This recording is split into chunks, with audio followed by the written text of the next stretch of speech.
All right, it is 6 o'clock, so we will come to order. Let the record reflect that all commissioners are present other than Commissioner Hench. And before we get started tonight, I just wanted to briefly thank Commissioner Hench for leading the commission over the last several years. I know he's not here tonight, but in, kind of fraught and turbulent times, I think it's more important than ever to be respectful and work well with one another, even if, people don't always have your same views or background. And I think that that's something that Commissioner Hench really exemplified and something that I hope to emulate. Hear, hear. So with that being said, the next item on the agenda is public discussion of anything that is not on the agenda. So if anybody has anything that they would like to raise to the commission that's not on the agenda, now is your time to do it. Seeing nothing, that brings us to item number 4, a petition for rezoning of a portion of 691 East Foster Road. Madison, is this yours? Yep, that's correct. Great. Let me just get it pulled up really quick. Go ahead and read that. Yeah, I'm just trying to share it. Sorry. No, it's okay. So I think it's shared. I think you're sharing the wrong screen. Okay, so stop, share.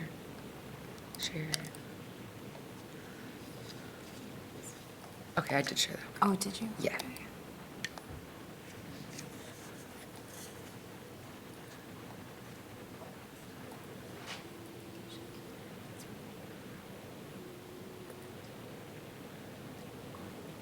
Okay. Okay. Yes, thank you. Associate Planner Madison Conley. I'm here to present on item number 4, 691 East Foster Road. This is rezoning case number REZ 25-0003.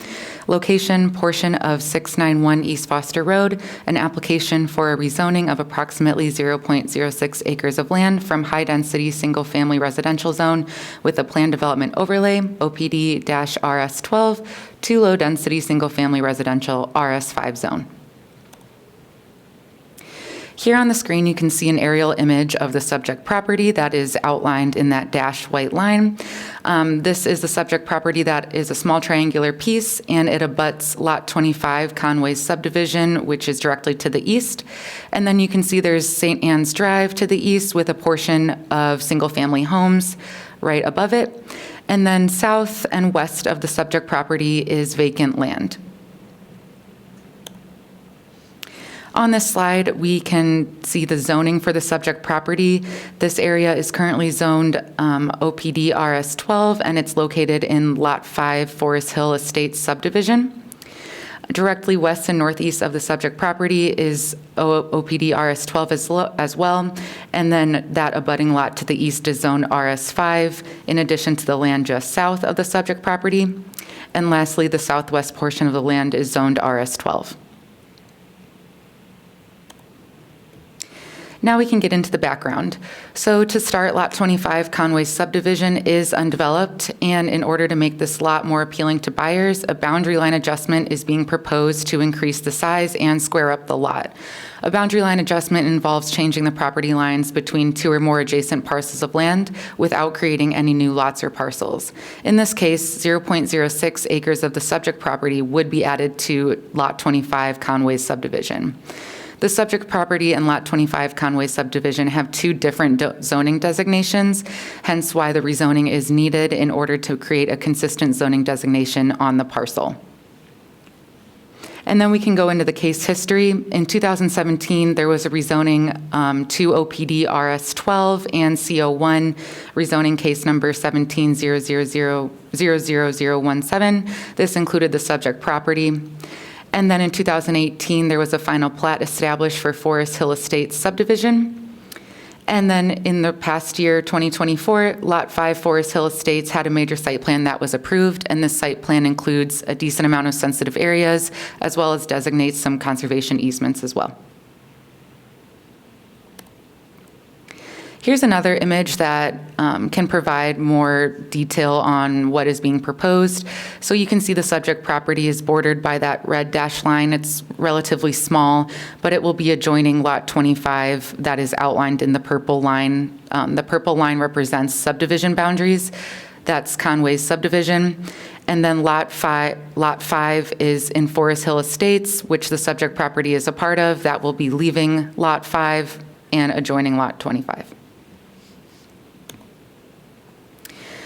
To talk about the current zoning, as we know, this subject property is zoned OPD RS12. The RS12 zone allows for a higher density than other single-family zones, and the OPD was required because of the sensitive areas and the mix of housing types that were proposed with this area. The proposed zone is to RS5, and the RS5 zone allows some flexibility to household types and non-residential uses, but at a lower density compared to the RS12 zone. The rezoning combined with the boundary line adjustment does change the land uses that are allowed on Lot 25 Conway subdivision. Lot 25 will be increasing in size to 11,369 square feet. Therefore, Lot 25 would now meet the minimum lot size requirements, which would allow for a duplex or attached single family. Before the boundary line adjustment or this rezoning, the Lot 25 would not meet those minimum requirements. Staff is also recommending a condition that no building permit be issued for Lot 25 until the city approves the boundary line adjustment that conforms to the proposed zoning boundaries. There are two criteria used to review all rezonings. 1, consistency with the comprehensive plan. 2, compatibility with existing neighborhood. And the following slides will summarize staff's analysis on how this proposal meets the criteria. To start, we can talk about the consistency with the comprehensive plan. And on the slide here, you can see two images pulled from the IC 2030 future land use map, the comprehensive plan, and then the North District's plan future land use map. The IC 2030 identifies this area as appropriate for public and private open space, and the North District plan identifies this subject property appropriate for single family and duplex residential. And future land use maps function as a conceptual future vision for these areas. Both of these plans also envision open space and housing in the subject property area. To continue on with consistency with the comprehensive plan, in the IC 2030 plan, there is a land use goal that encourages compact and efficient development that is contiguous and connected to existing neighborhoods to reduce the cost of extending infrastructure and services to preserve farmland and open space at the edge of the city. And then there's a housing goal and strategy that focus on encouraging a diversity of housing options in all neighborhoods, and also concentrating new development in areas contiguous to existing neighborhoods where it's most cost-effective to extend infrastructure and services.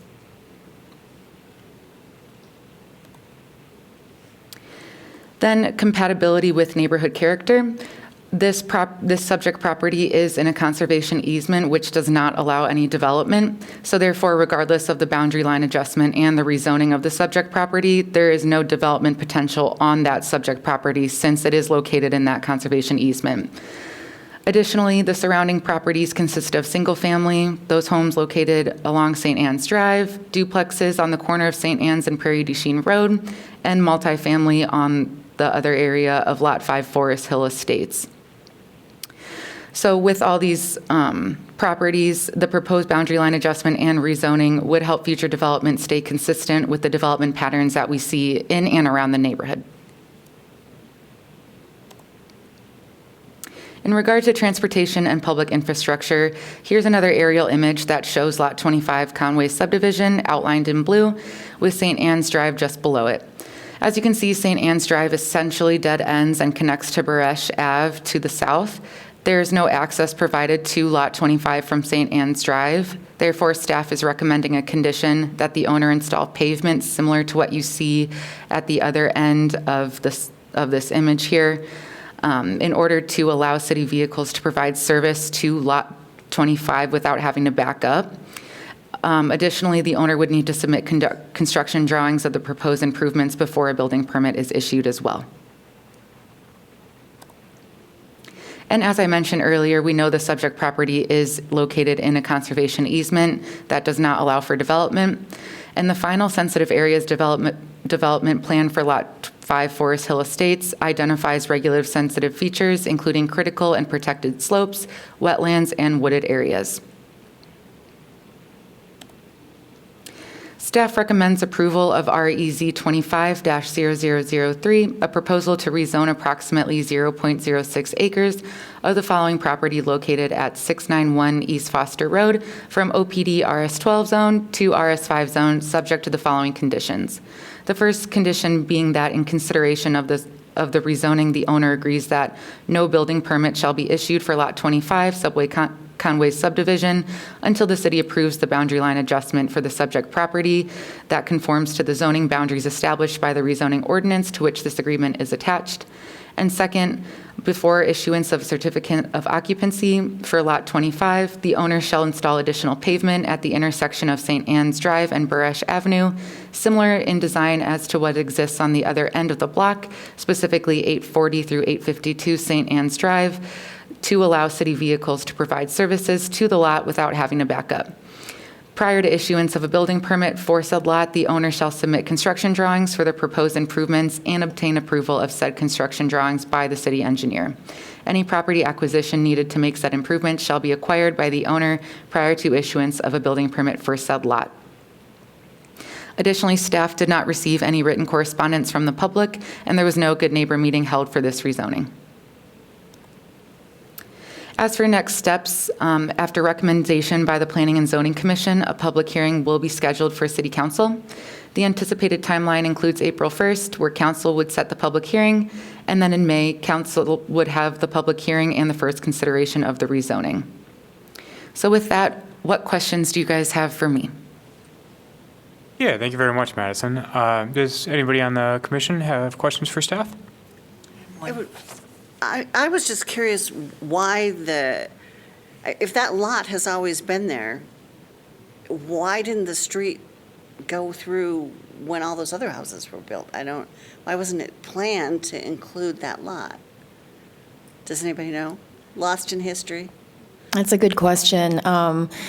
How we would approach it now is, I think the subdivision was 1953, so it is an older subdivision. Okay. I didn't think it was that old. Yeah, we would, 53, really? I think it was 53. Oh, wow. So I think today we would not do it that way, but in 53, that's what they did. Okay, yeah. Why didn't they have a good neighbor meeting? I'm not sure. Good neighbor meetings are optional. Staff will sometimes recommend that the applicant hold a good neighbor meeting for something that we think is kind of a substantial change. In this case, it was, in staff's opinion, a pretty minor rezoning. Thanks. Just one clarification. The portion that's that's being, rezoned, the triangle, is, that's what's in the conservation easement? Correct. It can't be built on? Correct. A home could be built on that lot. It's just The home not- can be not- built on Lot 25, but just not on that specific 0.06 acres of that triangular piece. Yes. Any other questions for staff? I just have a deficiency question. This is such a minor rezoning. Is there ever been consideration where a certain portion just goes through staff approval versus having to always come through the commission? Not for a rezoning. No matter how small or how minor we think it is going to be, it's a legislative action that has to come to you for a recommendation to council. Well, I appreciate all the work that went into it. It seems like a lot for what it is. Okay, so next, the applicant has an opportunity to address the commission. Is the applicant present?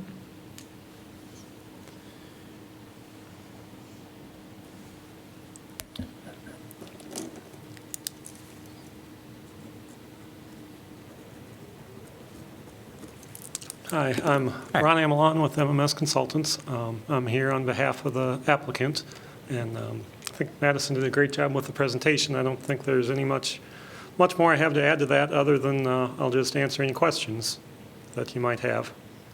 Yeah, thank you. I don't have any questions. Does anybody else on the commission? Appreciate you. Well, then, short speech. Thank you. Okay, is there a motion on this application? Move to approve. Second. Discussion? Seeing, Well enough. seeing none, we'll move to a vote. All in favor? I All opposed? Seeing none, the motion passes 6-0.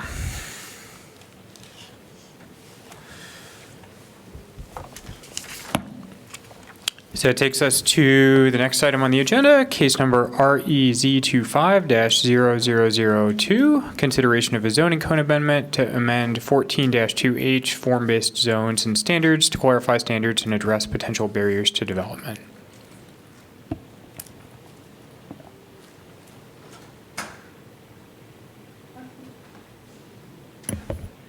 Yeah.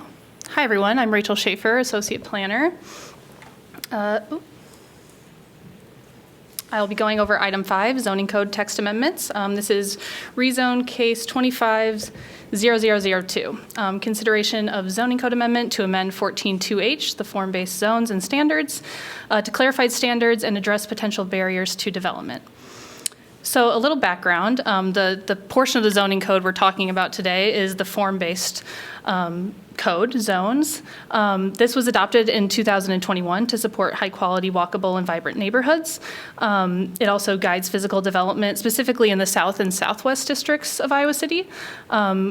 Comparing it to conventional zoning, our conventional zoning code, the form-based code focuses more on design, form, and character rather than land use as the main focus. Unfortunately, since its adoption in 2021, no significant development has occurred within the form-based code district.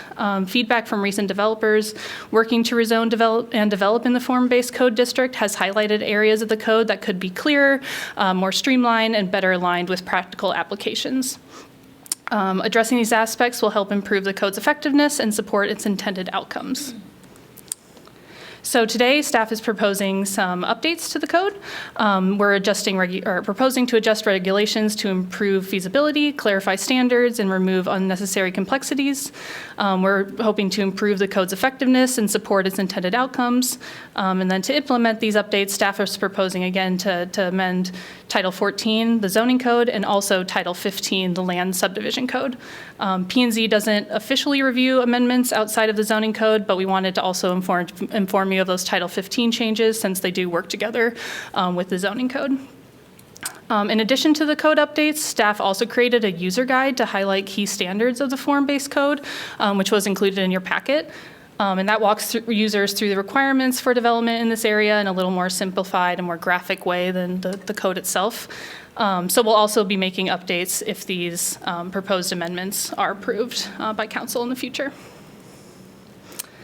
So as we're going through these proposed amendments, I'm planning to go through these sort of in the sections that they were broken down in the memo. It's quite a few of them. So I'm hoping at the end of each of these sections, we can have a moment for questions from the commission, just so we have the amendments top of mind when we're questioning them, so we're not waiting till the end. So when we get there, I will open it up for questions. Okay, so the first section is regarding building placement standards. These standards regulate setbacks and the orientation of buildings to create cohesive streetscapes, support walkability, and protect privacy between neighboring properties. So the first change is related to the minimum side yard setbacks for primary buildings. So in this table at the bottom, you can see the existing minimum side yard setback standards for each zone. And staff is proposing for the T3NE and the T3NG, so those top two zones, we're proposing to reduce the side yard setback from 10 and 7 feet to 5 feet. So they're consistent with the other form-based zones, and this also mimics what we have in our traditional zones for residential properties. So just have all side setbacks be 5 instead of changing for those zones. The second change is regarding placement of garages associated with the duplex side-by-side and the townhome building type. So currently, depending on which zone you're in, the accessory structures have to be set back between 5 and 10 feet from the side property lines. And we're proposing that when used for parking, accessory structure side setbacks could be reduced to as little as 0 for duplex side-by-side and attached townhome building types. So simply put, if you have attached units on a site or on adjacent sites, you can also have attached garages associated with those units, as displayed in the graphic on the slide. This change allows for more efficient use of the building area and provides more flexibility for developers. Any questions about those few? I did have one quick question. Yeah. Do I understand correctly that these are changes that are proposed by staff, right? Correct, There's yep. not like a private Yep. applicant? Yes, this is coming from staff. Yep. As Okay, thank applicant. you. Anybody else have any questions so far about the setback requirement? All good? Okay. We'll continue then to building types. So building type standards set clear rules for each kind of building so that each zone achieves its intended physical character. This also supports a mix of housing options within the form-based code districts. And in the form-based zones, each block of a development has to have at least 2 different building types. So it's a little different than a traditional zone. So these standards are related to those building types. Examples of building types include a house small, a duplex, townhome, things of that nature. So the first change is related to the wing dimensions for the house large and the house small building types. And a wing is a structure that is physically attached to and is smaller in footprint and in height to the main body of the building. You can think of this as sort of like an addition to the main home. So for the house large and house small building types, currently the maximum dimensions allowed by the code are 20 by 20 feet, so 20 feet wide by 20 feet deep, and staff is proposing to increase those dimensions to 24 by 24. We're seeing developers utilizing these wings as attached garages, so increasing it to 24 by 24 allows space, ample space, enough space for 2 vehicles, stairs if needed to go into the main home, and storage for those items. The second change is wing offset. So currently, there is a requirement that wings have to be offset 5 feet from the main body of the building. And we're proposing to create an exemption for the house large, house small, and duplex stacked building types when wings are adjacent to the corner of a building that connects to 2 building faces that do not front a public right-of-way. When this placement is met, then the minimum wing offset may be reduced to 0. So it's a little difficult to understand verbally, but as you can see in the graphic, the top is what's currently required. So where you see the corner circled in red, a 5-foot offset is required for the wing. So from that corner, the wing has to be 5 feet away from that. And we're proposing the update that would result in configurations like you see in the bottom graphic. So where you see a green circle, we're allowing the wing to be flush with the main building. And you can see these are on interior parts of the lot. So it still meets sort of the intention of this offset, which is to create visual breaks in the building mass, which is most visible along the street and sidewalk. So we're just reducing and not requiring that to happen on the interior portions of lots. I have a question. Can I interrupt? Yeah. Because it's you can see it best, I think, on this slide. Excuse me. Design-wise, what are those smaller wings typically for? So like in the Creating middle, porch is that, or a real part of the house, or are you referring to the center image or just in general, the smaller wings? just the wings at the side of the house? Yeah, so those are typically an attached garage would be something that wing would be used for. So the one going to the right, that would be a garage in most cases, or it could be a living space like a porch or just an extension of the home. Could this be an ADU? Yeah, you could fill that in with what would be considered an ADU, so a kitchen, a bathroom, things like that. Yeah. I just wanted to add that for the building types that Rachel's discussing, like house large, house small, they also have maximum sizes for those building types. So the wing does add an additional square footage if you do want to use it for your house.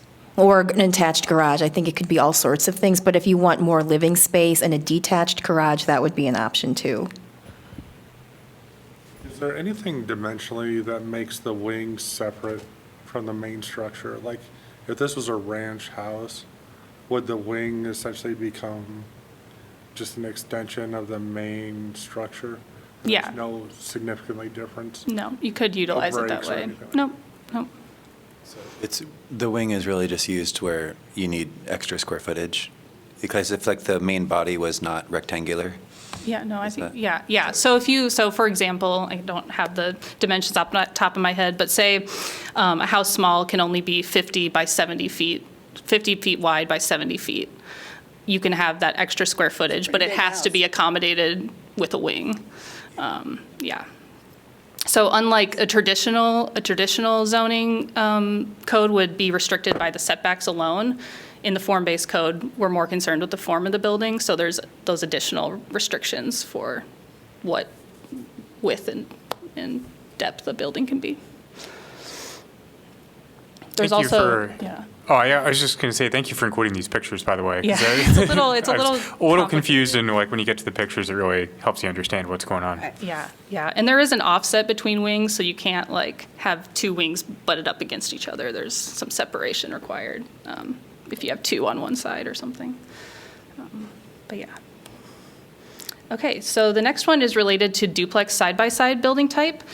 So for the duplex side-by-side building type, the maximum width of the main body is 48 feet, and the maximum depth is 40 feet. And staff is proposing that when units are rear-loaded and only one story in height, the maximum width of the body of the building can be increased to 60 feet, and the maximum depth increased to 70 feet. The larger main body sizes allow for the development of single-story duplexes, so ranch-style duplexes, which would otherwise be infeasible using the current zoning standards. Providing this building type is beneficial to individuals such as seniors and those with accessibility needs. While this would be the widest building allowed in several zones, approximately 10 feet wider than our biggest currently, it is only one story in height if they're using this adjustment, and that's compared to 2.5 stories that typical buildings can have. So that's that change. The next is related to cottagecore building type standards. So currently, the maximum depth of the main body of the cottagecore style building is 24 feet, and staff is proposing to increase the maximum depth to 30 feet. By increasing the maximum main body dimension, this allows for more flexibility with interior layouts while maintaining the compact nature of this building type. The cottagecore building type is unique, and it's sort of one of those missing middle housing types that the city is trying to develop and have developed to increase housing variation and affordability. And this change would make the building type slightly more attractive and a viable option for developers and residents alike by increasing that square footage.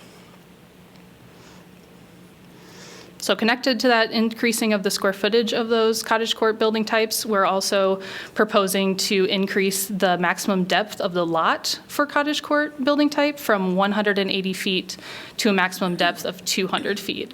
And that increasing that the lot depth is related to having bigger buildings. So that increase in depth allows for adequate space for the buildings themselves, the required setbacks, the shared courtyard that's required with these building types, sidewalks, parking spaces, landscaping, all those things. So those two are sort of connected. Any additional questions on those building types? Proposed edits? Okay. So the next section is architectural element standards. These establish requirements that supplement the zone standards we've gone over and further refine the intended building form and physical character of the zoning district. So the one we are proposing to update is related to glazing. So glazing is defined as an opening in a building which glass is installed. So windows mainly is what's utilized as are considered glazing. You can see I've sort of highlighted some of those first floor glazing in this picture here in blue. You can see those first floor windows and then also the glass piece that's above the door there.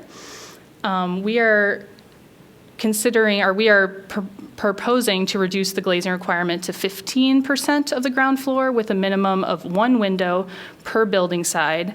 And we're also proposing to exempt attached garages from this standard. This change provides a more practical and achievable standard for residential buildings. This new percentage is similar to the glazing standards required by the city-funded affordable housing projects.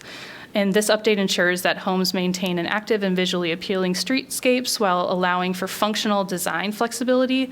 So for example, reducing that glazing requirement allows room on walls for upper cabinets in kitchens, spaces for televisions to be mounted and other things, instead of having windows there.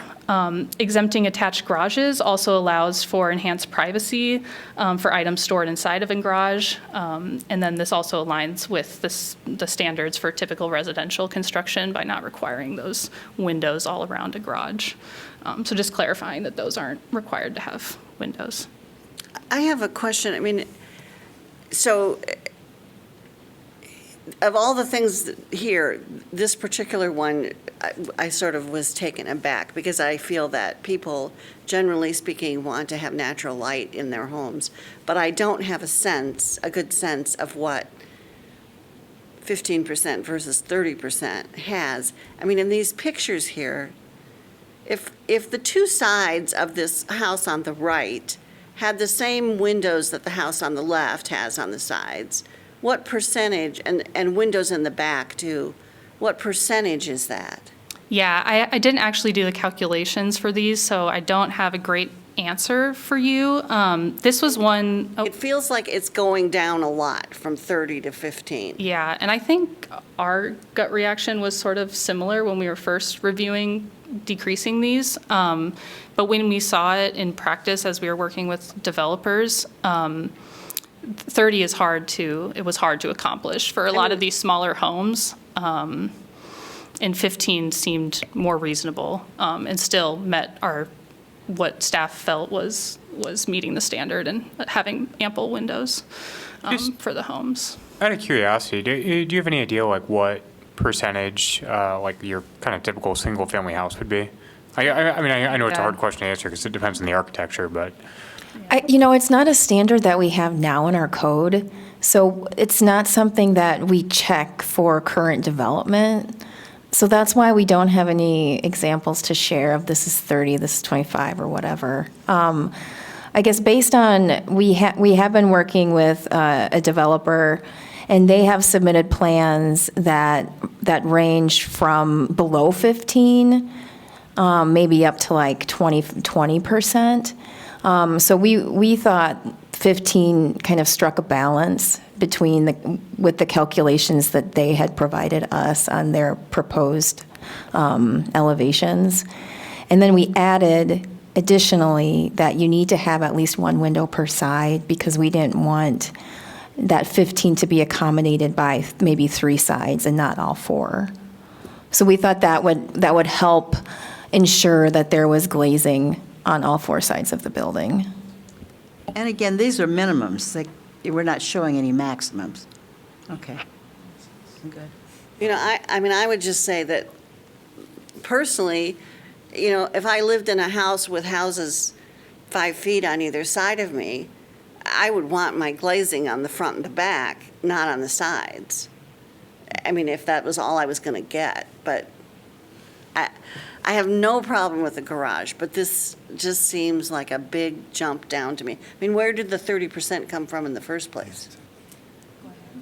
It was, recommended by the consultant that drafted the form-based code, and we did reach out to them, and they've made similar adjustments in other communities they've worked with, where developers and builders and planners are also saying that 30 is hard to accomplish on many of the homes they're developing. So we did consult with them again about that standard. Sorry. Yeah. I want to add one more point. This is just the first floor glazing requirement. So there will be windows on the second stories of these buildings too, just because they're needed for egress. So the 15% is only for the first floor. So there could be additional windows that are not calculated in that 15% on the second story. There's no clarification, or no definition of where those, the 15% is calculated as in aggregate on all four sides. I feel, and if the goal is to, where was it written in here? I should have highlighted it. It's about providing overall design quality. I don't remember where it was, but attractive streetscapes and stuff. If like Susan was saying too, that if you could say like, whatever the right number is, 20% on the street-facing facade, and then it's 5% or whatever the, I don't know what the right number is. Maybe 15 is perfect, but it would probably help to see like what that actually means, like if the examples that you based your decision on. I just, especially the front facing, I feel like if you make those too small, it starts to make the neighborhood feel less friendly. I think that's the most challenging, is like on the right-of-way facing, whether it's a corner or such, you know.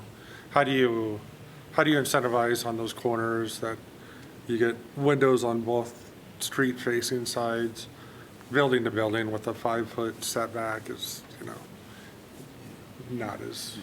We do have a standard, just a blanket architectural standard that requires similar treatments, feature treatments, if it is a corner lot, be extended. So I think, correct me if I'm wrong, staff would want similar windows on the side if it were a corner that were put on the front of a home. So that is sort of a complementary standard that also addresses that concern you just voiced.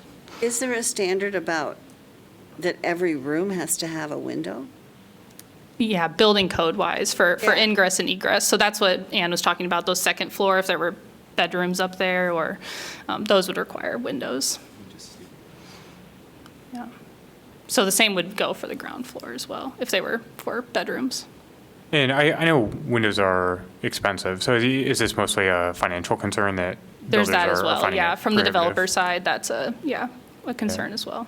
And it sounds like staff looked at a few different proposed plans for residential buildings, and you were happy with the aesthetics of 15%? Well, we got a range, to be honest with you, and there were some that we were not happy with that didn't have windows on certain sides where there was a totally blank facade, and we did not like that. So that's why we added that additional requirement that you have to have at least one window on all four sides. Okay, thank you. And I guess just if the commission can discuss this later, but if you feel like it's important to bring this back to you, we can do that. If you want to move other things forward tonight or change the 15% if you have a good sense of what you think it should be. Yeah. Let's table this for now, and we can talk about it during discussion and, talk about the rest of the proposed amendments. Thank you. Good. Alrighty, were there any, well, that was the only architectural element, so I think we're good there. So moving on to frontage types. Frontages are the components of the building that provide the transition and interface between the public realm, so the street and the sidewalk, and the private realm, the yard and the building itself. So frontage type standards establish the base standards for each of the frontage types that are defined within the form-based code. And frontage type examples include porches, stoops, and dooryards, which are like a hedge or a fence around the front yard. And each block, similar to the building types, requires 2 different frontage types per block. So there has to be some design variation within the block. So the first change we are proposing is related to the depth and width of the porch projected and the porch engaged frontage types. So currently, both of those frontage types measure the width and the depth using a quote-unquote clear or overall measurement, which basically means that they're being measured from within the posts of the porch. And then the minimum width clear is 15 feet, and the minimum depth overall is 8 feet for porches elevated less than 12 inches, and 6 feet deep for porches elevated 12 or more inches. And staff is proposing to simplify the measurements by removing the clear and overall terms. And then we're also proposing to reduce the width to 12 feet wide by 6 feet deep for all porches regardless of elevation. Eliminating the clear and overall from the width and depth measurements reduces confusion and ensures consistency applying these standards and reviewing them.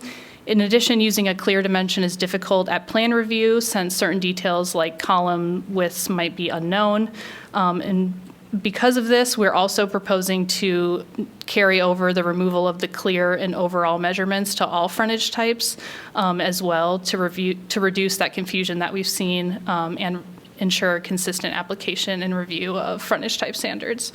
So you can see in those graphics, moving the measurement to the outside posts of the porch instead of that interior measurement. The second change that's being proposed is related to the dooryard and stoop frontage types, their depth of recess entry standards. So currently for both those frontage types, the depth of recess entry maximum is 12 inches or a foot. This is measured from the front of the facade to where the front door is placed. And we're proposing to increase the depth of recess entry maximum to 3 feet for both the dooryard and the stoop frontage types. And this change provides greater flexibility for architectural design while maintaining an inviting and pedestrian-friendly streetscape. The third change is related to the dooryard frontage type again, another standard related to glazing. Currently, there's a standard for the dooryard frontage type that the distance between glazing or windows can be no more than 4 feet maximum. And we're proposing to remove this glazing measurement standard. And by eliminating this requirement, this update allows for more adaptable designs while still relying on other frontage standards to ensure high-quality, pedestrian-friendly development. So a lot of times where we've run into issues here, just to give you an example, is the dooryards allowed for some of our single-family homes, which becomes harder to meet this standard when you have windows on either side of a door, for example. It's harder to meet those glazing requirements. So that's one of the instances where this becomes a challenge if you want to use the dooryard frontage type for that type of building. The next one is related to the stoop frontage type. For the stoop frontage type, the landing of the stoop is required to be elevated a minimum of 1 foot above the sidewalk. Stairs and ramps can be used to access the elevated landing, and staff is proposing to maintain the same elevation standard, but change slightly the way we're describing the measurement to be consistent to how we measure height of a building. So that's the language you see changing from above the sidewalk. There was confusion about what sidewalk. Are we talking about this public sidewalk, the sidewalk leading to the door? What are we talking about? So we've changed that to above average finished grade along the frontage, which is the same way we measure height. We're also proposing to add language to explicitly allow a sloped walkway, which provides a more accessible and flexible entry option for the stoop frontage type.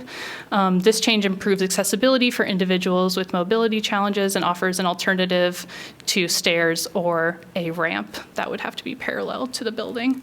This update enhances usability while maintaining the intended elevated entry design of the stoop frontage type. Can I ask a question? I'm Yeah. not following this. When I look at this picture, it looks like it's just a clear entry into the house. Yes, so this is, the sloped walkway is because the landing outside the door is slightly elevated. It's not zoomed out enough to see, I guess, from the sidewalk that this building is elevated slightly. What we didn't want, I guess, is the flat zero entry. And to me, that would be desirable. Why don't you want that?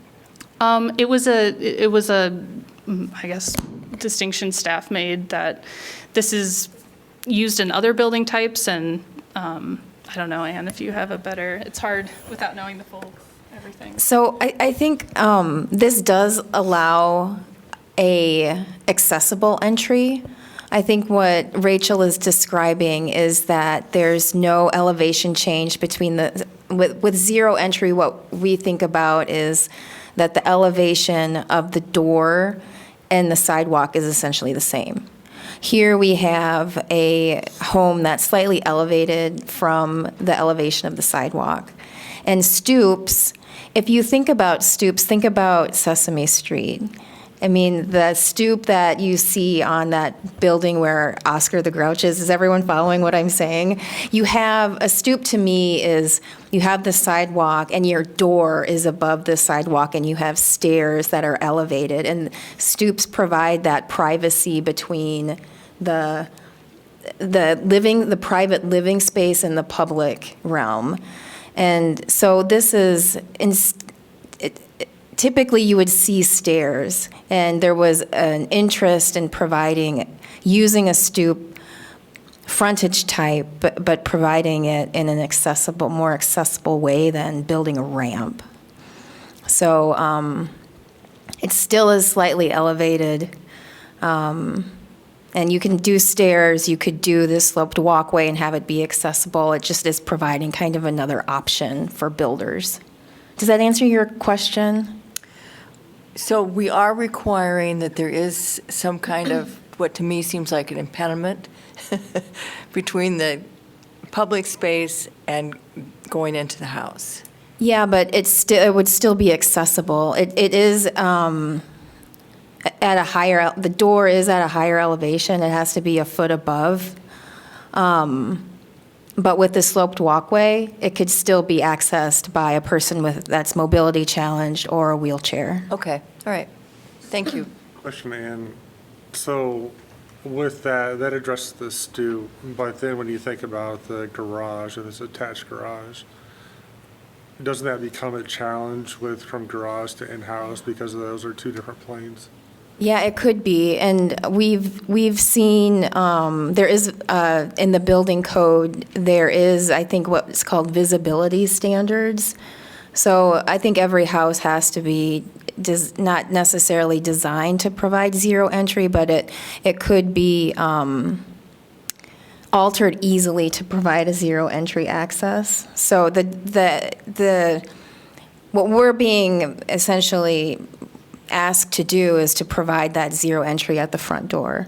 It could be a problem in the garage, and that's something that if someone does need a zero entry at all access points, they're going to have to figure out how to design that home. Yeah, because I think the 12-inch above grade becomes one of the biggest challenges because, like, honestly, I got a zero entry front door, barely ever use it, but the garage to the house always ends up being a challenge because that's usually a foot above the floor grade. So.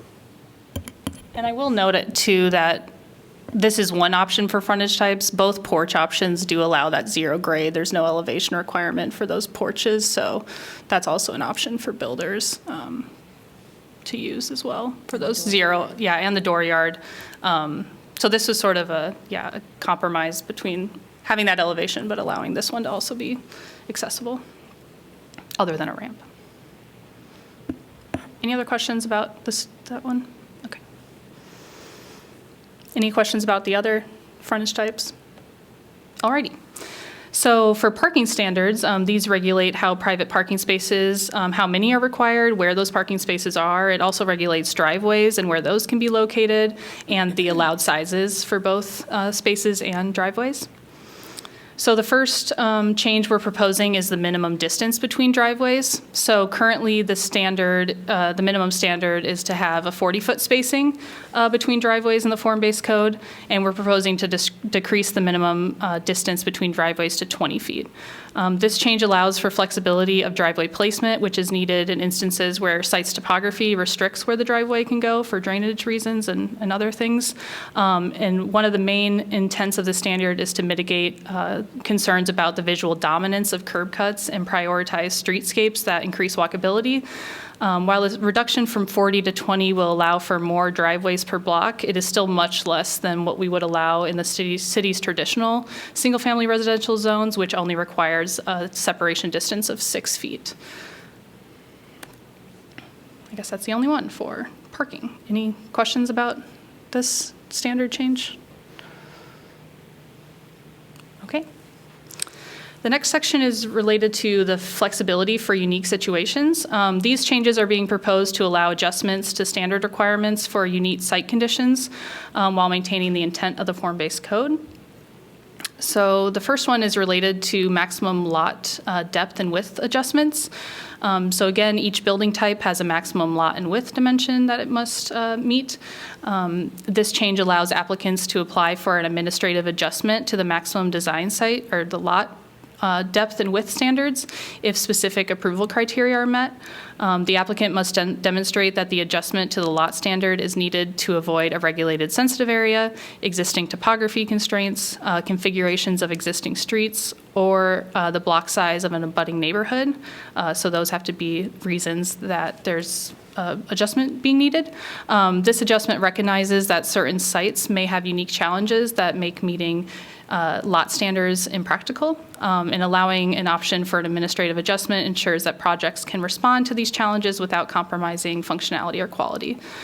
So one example of a unique scenario might be, or that might utilize this adjustment is, one example could be at the end of a block, there's, say, a large hill or a ravine, or something that makes that portion of the property unbuildable. Instead of making that topographical problem, say an outlot for an HOA to maintain, this adjustment would allow the lot dimensions of that adjacent site to absorb that topographical challenge. So that's the sort of adjustment we're talking about, sort of to increase efficiencies in how things are subdivided. The second is related to two-way traffic and driveway width adjustments. So currently, the maximum driveway width for all zones in the form-based code area is 12 feet. And parking areas for a lot of these sites must be behind the residential building or set back from the public right-of-way.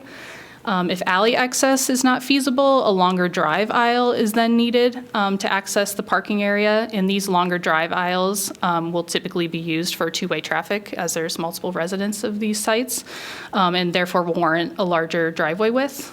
This change allows applicants to apply for an administrative adjustment to increase the maximum driveway width to 18 feet if specific approval criteria are met. So the applicant must demonstrate that the adjustment is needed to access a parking area for a building with 3 or more units, and they must also prove that alley access is not a feasible option for that site. This change ensures that multi-unit building types have adequate access to off-street parking while maintaining safe and functional site design with that driveway, two-way driveway. Any questions about those adjustments? Alrighty. The next section then is language clarification and code cleanup. These changes are proposed to improve clarity, remove inconsistencies, and streamline the code to ensure easier interpretation and application. So the first one is related to encroachments into setbacks. So currently, architectural features such as bay windows, light fixtures, canopies, and balconies and stairs can encroach into building setbacks a certain amount depending on the zone. Architectural features and stairs can encroach a maximum of 3 to 5 feet into side setbacks depending on the zone district, as you can see in this table. We're proposing to reduce the because of the maximum side setback that was reduced in the previous proposal. You can see that 5 feet there. We're proposing to also translate that and reduce the encroachments that architectural features and stairs can have. So by aligning the encroachment limits with the updated setback, we enhance consistency throughout the code. So you can see there the side setbacks that are being proposed, and then what we propose to change the architectural feature and stair encroachments to. The next is related to driveway curb cut widths. So the current code language only refers to curb cut width, which is meant to refer to the width of the driveway, and that is the 12 feet maximum that I previously mentioned. We found that most code users define curb cut width as the width of the driveway where it meets the street pavement, so the width of the driveway at the curb. So for clarity, we are going to change that from curb cut width to driveway width is what we're proposing. And this standard, just for consistency, will be measured at the property line. This change helps prevent confusion among developers, homeowners, and staff by clearly defining what measurement we're talking about. So you can't have a driveway more than 12 feet? So we would measure the driveway width 12 feet at the property line. If there was a need for, say, a larger garage or a two stall garage, you could Or a increase. I mean, there's a lot of three-stall garages out there. Yeah, we wouldn't typically, what we've seen, the way the code is set up, it doesn't lend itself to three-car garages, just because of that wing dimension that we have, that we mentioned before, that 24 by 24. But if you did have the two-stall garage, we would allow, since it's set back from the property line, you to have a wider driveway at your garage. So yeah, this measurement would be just at the property line. So it could really just be 12, Yeah, one narrow spot. yeah, Potentially. yeah, potentially, yeah. Any other questions about that one?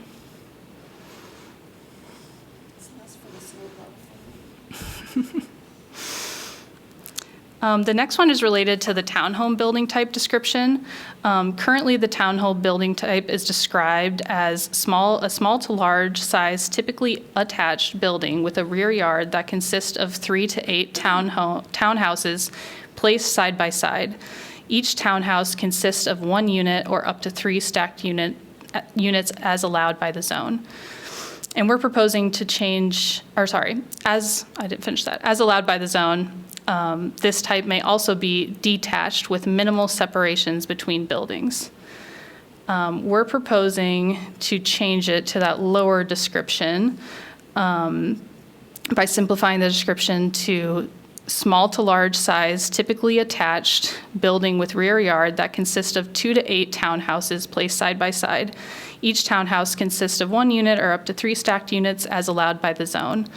As allowed by the zone, the house scale townhouse type may be detached. This change aligns with the definitions used in other sections of the townhouse building type that distinguishes house scale townhomes from block scale townhome units.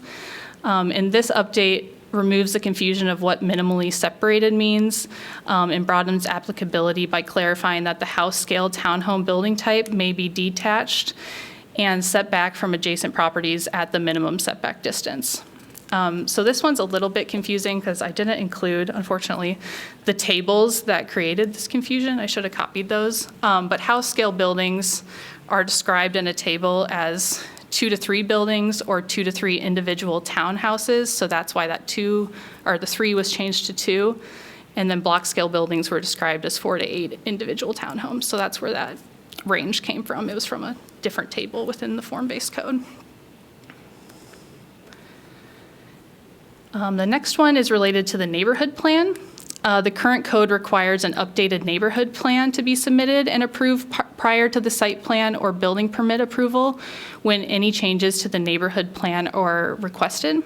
The proposed change streamlines the process by requiring that all requested changes from the original neighborhood plan be clearly identified on site plans and building plans instead of requiring the applicant to prepare and submit an entirely updated neighborhood plan. City staff will then internally update and track changes to the overall neighborhood plan to maintain consistency and accuracy. The proposed change aims to streamline the development review process while maintaining oversight and ensuring that changes are properly addressed.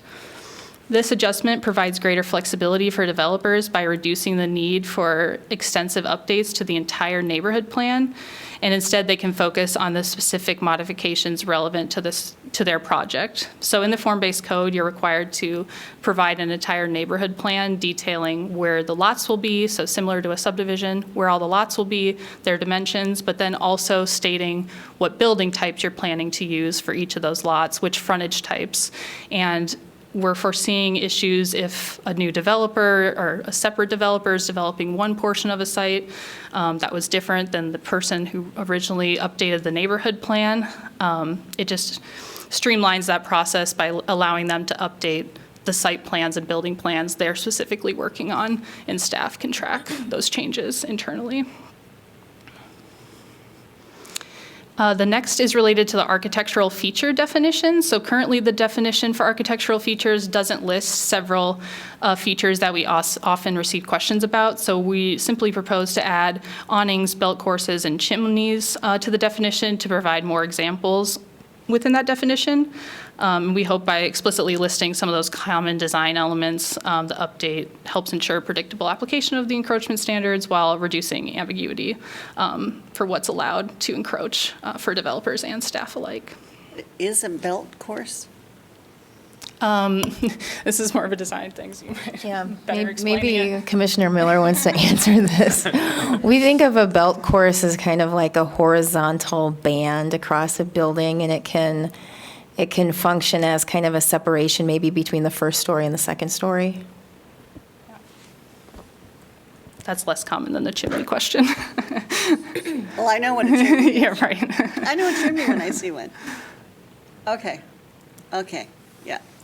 And that is mimicking our other definitions outside of the form-based code, so we sort of just made sure that those matched as well. So yeah, belt courses is included elsewhere in the code. I just pulled up Google Images, and that was a very good description. The last change within the zoning code is just code cleanup. So as we were going through this and more in depth, as other people were utilizing the code, we noticed small mistakes like missing superscripts in some of the tables, items mislabeled, or slight spelling errors, things like that. So there's several within the proposed actual code updates that are just changing those minor little cleanup errors. Alrighty. And then the last section is related to that Title 15, the subdivision code, which again, P&Z won't make a recommendation on, but we wanted to just update you on our proposed update there. So the only update we're proposing for the subdivision code is similar to the lot size adjustment that I described earlier, but this one is related to the block sizes. So currently the code, for form-based code, there's a maximum block length, which range from 360 feet to 500 feet, depending on which zone you're in. And then there's also a maximum block perimeter length, which goes around the entire block, as you can see in the sort of dotted black line in the image below. And then there's also an allotment for those, both the block length and the perimeter lengths to be increased if a pedestrian passage is added mid-block to connect streets on either side of the block. So you can see I'm sort of, the passage on the right, that's what it looks like. It has sidewalks and for pedestrians and bicyclists, as well as some landscaping. And those would have to be placed somewhere on the block connecting parallel streets in order to get those larger block sizes. So that's the current way the standard's written. And we're proposing an adjustment that allows applicants to apply for an administrative adjustment to the block size standards if specific approval criteria are met. The applicant must demonstrate that the adjustment to the block standard is due to at least one of the special circumstances that we'll go through. So the situations noted in these first three criteria are related to the need to slightly increase the block lengths to incorporate sensitive area, topographical features, or to extend existing streets. So similar to what I described with the hill for the lot, the same would go for increasing the block. So for example, the block layout is limited due to this existing street grid that you can see here. It's sort of in the middle of this vacant site. And when you lay out the streets efficiently with the, required curves and safety things all brought in, it can make for some funky block configurations. So this adjustment would allow for some flexibility with those perimeter and block lengths for situations where there's existing topography, or in this case, in the picture, an existing intersection or right-of-way. The situations noted in criteria 4 through 6, which you can see on the screen, are related to when adding a pedestrian passage isn't feasible, which again is the only way right now to increase block size using the current code standards. This is an example of where adjustment 4 might be necessary. So adjustment 4 is related to the block lengths of abutting neighborhoods. So you can see in this image here, this form-based code area that will eventually be developed is abutting an existing conventionally zoned district, and it has a 1,300-foot long block. And it doesn't really make sense to have a single loaded street on on the rear of these lots. It doesn't make a whole lot of sense to have a stub street that goes through the middle of this block to split it up. And it doesn't really make sense to have pedestrian passageways going to people's backyards. So this is an example of where that adjustment would make sense to staff to just allow them for this edge block to have a longer block length. Here's an example where adjustment 5 might be necessary. This one's related to a single loaded street or pedestrian passageways not being desirable because of a highly sensitive nature of a public parkland. So this one's fairly specific, but one is for Sand Prairie Park, which is one of the most sensitive areas in the Iowa City. This is in the South District. The highly sensitive nature of the park and the efforts to revive the prairie mean that this area functions more as a preserve instead of an active park, where Park and Recs is wanting people to come. We're sort of wanting give this prairie land a break and let it revive. Because of this, streets, sidewalks, and pedestrian paths are not desired, as it could lead to disturbances of the delicate prairie. And this adjustment would allow homes to be built along the prairie instead of a street, and would allow the block to extend the full length of the prairie without those pedestrian pathways breaking it up, since those scenarios would invite unwanted pedestrian traffic in the prairie itself. So this adjustment would allow those scenarios to be avoided. The last one is an example of when adjustment 6 might be necessary. In this case, the land, in this example I'm showing, the land to the east of Sycamore Greenway is proposed to be developed in the form-based code district. And if we used our current code, we would require a single-fronted, a single-loaded street to be developed along that western portion. I guess I can point to it. Here we go. So it would require a single-loaded street to be developed here in order to break up the blocks. But we're foreseeing that there might be some more unique ways to utilize and enjoy the Sycamore Greenway, which is really just used as a bike path.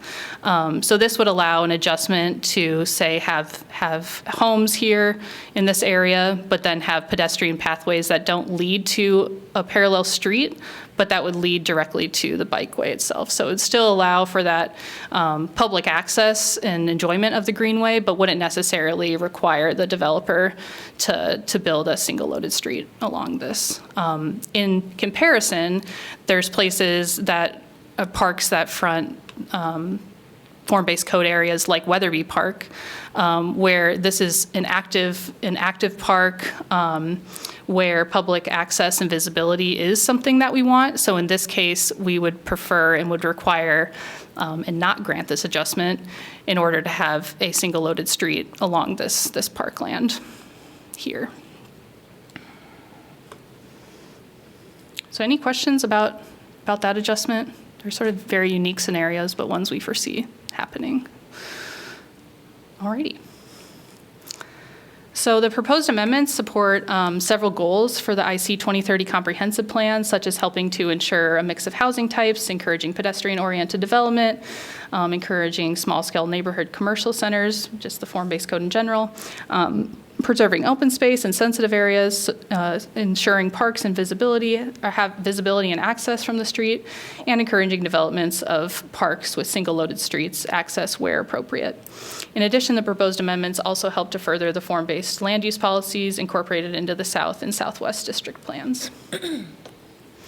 Therefore, staff recommends that Title 14 zoning be amended as illustrated in Attachment 2 to enhance land use regulations related to the form-based code and to further implement the city goals.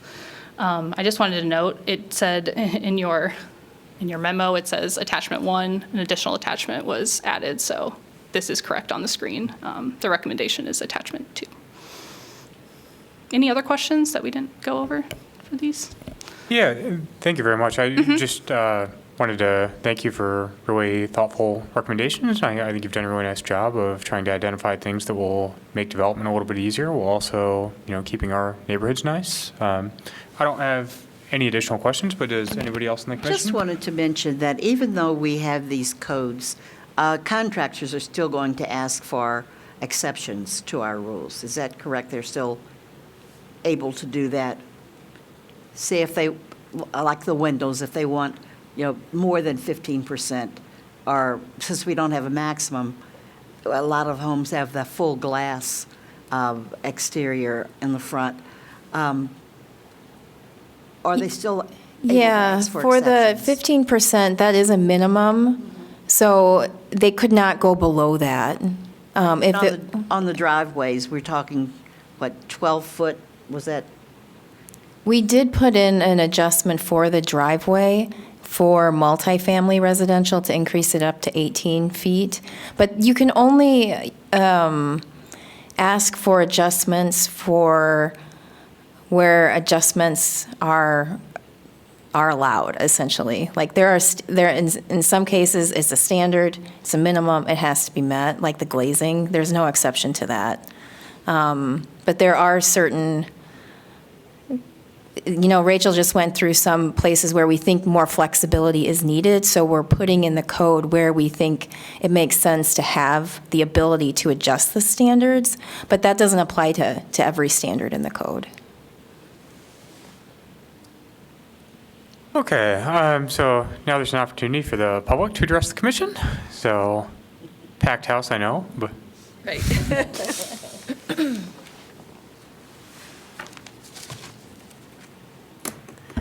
Evening, counselors. My name is Gina Landau. I'm with Navigate Homes. There was reference to working with a developer with some of these changes. That's me. I've been working closely with the city for well over a year on some of these changes. We started out as Navigate and did a concept solely on the form-based code, following everything to a T as well as we understood it to be. And then we did a concept that would work financially. And they were so far apart that it was decided at that time that either form-based code wasn't ever going to come to fruition, it was just, all the land was just going to sit there, or possibly we could work with the city to make a few changes that would update it, clarify it, things along those lines. So that's kind of the path that we started on over the last year. It's been over a year.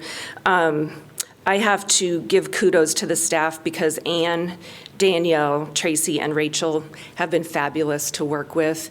Rachel has quickly become the expert on the form-based code, so she's wonderful.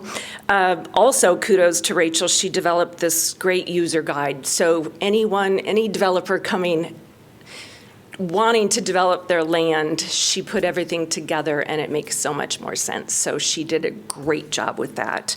I don't have too much to say, but I am going to address a couple things that kind of were very interesting. The glazing with the windows. We worked with an architect that builds or that designs homes all across the nation. They have probably 7 or 8 different locations, Dallas, Des Moines, everywhere. And so we came up with the initial plans that we thought we liked. I believe there's 12 of them, something around there. And I said, okay, now we need to figure these glazing percentages. Can you figure this? Because we just basically did windows how we normally do. And so the architects did windows how they normally do too. When they added in the garages and everything, our percentages were 10%. I was shocked because 30% just didn't seem like that much, right? It just doesn't seem like that much. Once we talked with the city and we could exclude the garages, that made it better. Then we are in the 11 to 15% range on almost everything. So these are windows that we just do normal. Currently, Navigate is building in quite a few different areas, but we have $600,000 to $800,000 homes that are currently being built at Eagle Bend. It's in Coralville, but real close to Iowa City. And the windows are very comparable to exactly what we're proposing.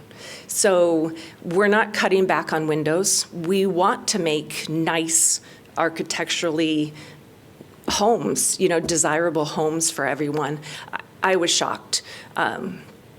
I just had a meeting with the architects, and now that we're proposing, you guys are proposing, I shouldn't say we, proposing 15%, we did have to add some windows in a few places. We had to strategically do it because we had to make sure there's room for big TVs on walls, kitchen cupboards, showers, things like that. It's things that you don't really think about. You're like, oh, well, a window would look great there. And then you look at the room and you go, where are you going to put your bed? Where are you going to put your headboard? So I'm pleased with the 15%, and I know you guys will be too. The plans look really good. They do. A lot of them have gone up above 15%. So there's only a few that were really at the minimum. And then the second thing that I wanted to address was the stoops, how we had that discussion about the zero entry. That was very important for us. I know that we're able to do porches as zero entry, but we really wanted an option of the stoops to be zero entry as well. The city worked with us on that. So there will be the 12 inches a little bit up, but we can slope it down. So that makes us happy. Whenever we can do a zero entry, that is what all of our customers want. That's what all the buyers want. They would love zero entry at the front door and the garage. That doesn't always work out, but that would be ideal. So that is what we always, try to do. And I did want to verify too that, yes, I was closely involved with a lot of these amendments and did want a lot of them, but there were quite a few that the city determined themselves that needed clarification.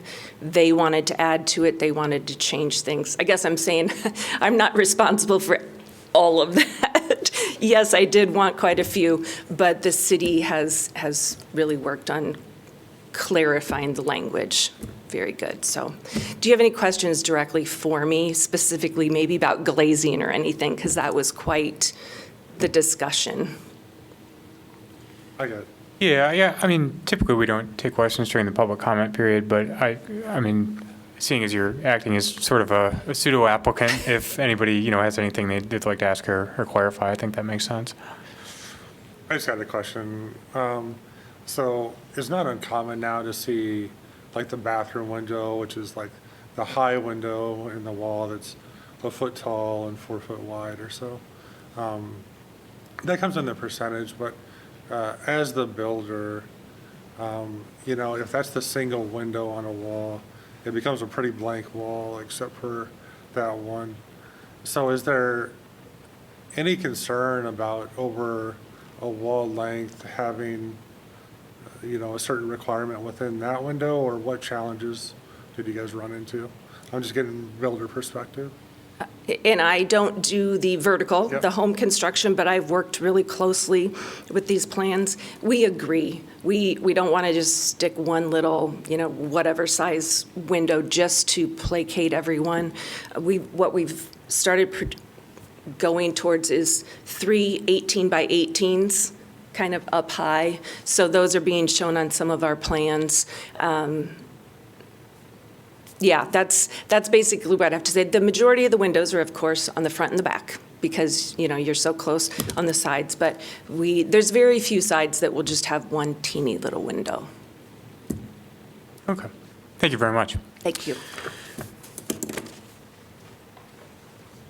So that brings us to consideration of the application. Is there a motion? Move to approve? Is there a second? I'll second. Discussion? I guess I have one question, I guess for staff. Years ago, and it hasn't been that long, American Disabilities Act, we got all the curb cuts for the sidewalks and the door openers. Have we taken all that into consideration as we're doing this new plan? Yeah, I think that more comes into play with the building code because there are accessibility requirements for certain building types, but not probably for some of the building types we're talking about, but not for a single-family home, for example. So not all single-family homes have to be ADA compliant. And I So guess we my- are following all federal regulations in terms of new buildings and ADA compliance. Okay. I guess my question was, why aren't we? Since that is something that we should all be looking at. I think through the building codes, we are. Yes. Right. Yeah. Maggie?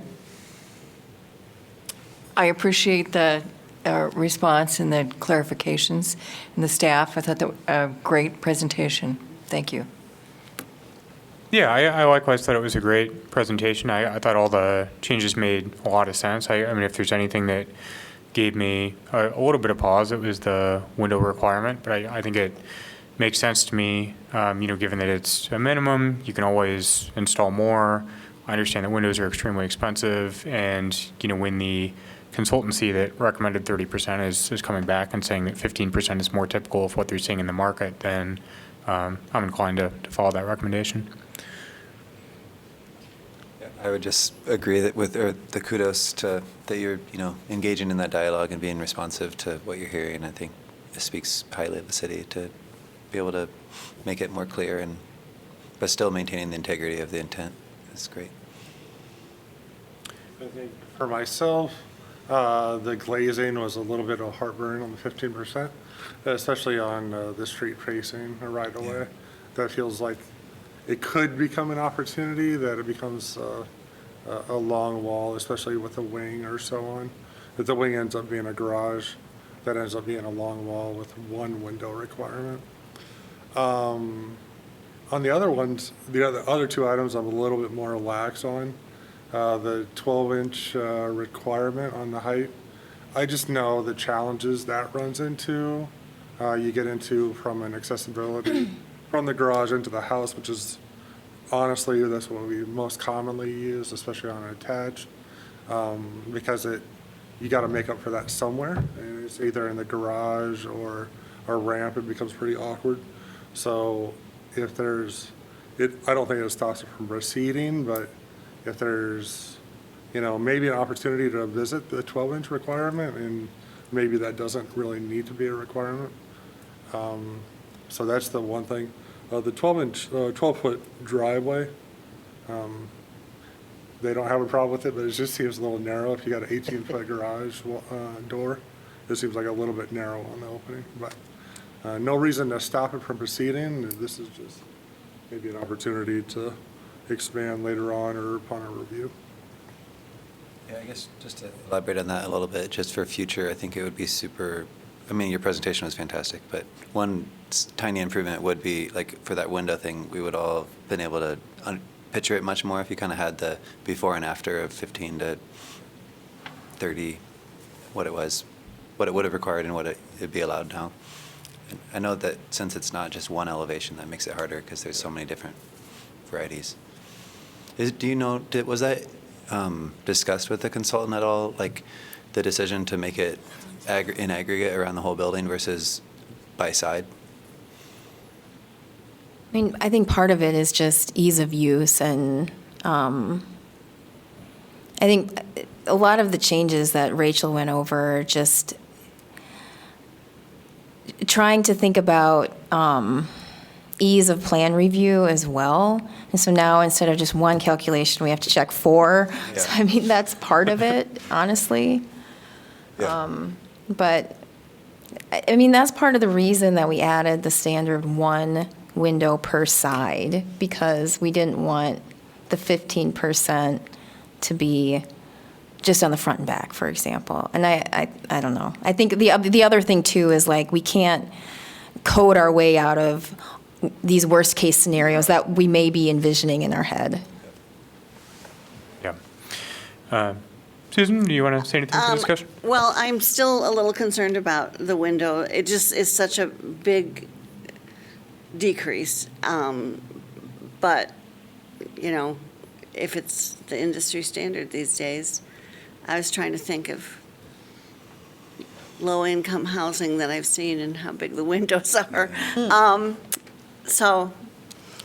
And the other thing that bothers me a little bit is the driveway. And I guess I was trying to think of my own house. If you have an 18-foot garage door, was that standard for a 2-car garage? why do you have a 12-foot driveway? I just want to clarify, the 12 feet is the standard now. We're proposing to keep it 12 feet. Okay, There's that's no- the standard. yeah. Right. But if you want an 18-foot wide driveway, can you have one? Not if it's front-loaded. I didn't actually say, if these are alley way-loaded garages, they can be as wide as they want to be. It's when they're coming from the front of the house where they have to meet that maximum. So another thing, part of the form-based code is we're also trying to promote the use of alleyways and rear-loaded garages to make the walkability in front of homes look a little better and not be so dominated by garages. So that's another reason for that 12-foot as well, to try to promote use of rear-loaded garages and alleyways. So that's another Right. component. Think like historic neighborhood versus suburbia, you know? It's like Right. small driveways. Right. Yeah. For purposes of this motion, I mean, the 12 feet is staying the same either way, right? I mean, that's an Yeah. existing requirement, it's going to stay a requirement. Right. Yeah. Okay. I guess I never picked up on that the first time around. But I will support. Okay. Well, Reluctant on a couple of things, but, we need to have some development going, and let's do it. And if things look like crap and they don't sell, then we'll change it to something else. yeah, and I think to me, it's also informative that a lot of this land has been sitting undeveloped. Right. So, I mean, That's clearly right. something's wrong with the code, and we need to respond to that. So, Yep. with that, I think we can bring it to a vote. So all in favor, say aye. Aye. All opposed? Seeing none, the application passes 6-0. And that takes us on to item number 6, which is a comprehensive plan update, I believe. Thank you. Ann Russett, Neighborhood and Development Services. I don't have a presentation for the commission. I just kind of gave a summary of where we're at and the list of steering committee members. We're going to be meeting again with the steering committee on Monday. But if the commission has any questions, we can take those. I just wondered how you picked the consultants. So we issued a request for proposals Okay. and reviewed the proposals, did interviews, and then selected Confluence. It looks good. So what's happening over in Forest View? My usual spot where they took out all of that affordable housing. I noticed that there are things happening over in there now. They were clearing it out the other day. I don't know. I Nothing? Okay. can't speak to that. We haven't received any applications for development in that area. They got some stuff moving around over there. Just thought I'd ask. I think Navigate is the one that has that property. No, it's not Navigate. Not- No. I'm sure. Yeah. It's Tailwinds out of Minnesota. Yeah. Okay, well, I think we're on the comprehensive plan update, but unless anybody has anything further on that, we can go to consideration of the meeting minutes. Move approval. Second. All right, that was efficient. Thanks. Thanks once again to the people who do this, because, wow, that was That was a lot of a stuff. complicated meeting with a lot of dialogue, and Yeah, seriously. do an there's no excellent job. Shortage of time to put those together. And then item number 8, planning and zoning information. On the Oh, yeah. minutes. Yeah, sorry. Yeah. Yeah, we have to. Oh, I think we already had a. We motioned and seconded, but not. We didn't vote. Oh, right. Sorry. Yeah, so we'll have a vote on approving the minutes. All in favor, say aye. Aye. All opposed? All right, minutes are approved, 6-0. Which takes us to planning and zoning information. Just a reminder that there's no March 19th meeting for this commission. So speaking of what's going on what's going on across from the old Mercy Hospital and that lot Oh, on that's Van been, Buren Street? Yeah. Yeah, they're building a single-family home. well, it's a big piece of property for a single-family home. Oh, then I'm thinking of a different Mercy? No, It's corner- really across from the employee parking ramp. Dodge Market. I think it's a new parking lot. It's on Market, you see it. Oh, when you come- it's probably university property? it's the south Okay, side. yeah. We don't get to see those, I don't know. They just can do what they want. Seriously? I think it's another parking ramp. Another parking ramp? I think they got to do some work on the existing structures, so. All right, well, barring any further planning and zoning information, I think we are up for adjournment. Is there a motion? So moved. Second? And we are adjourned.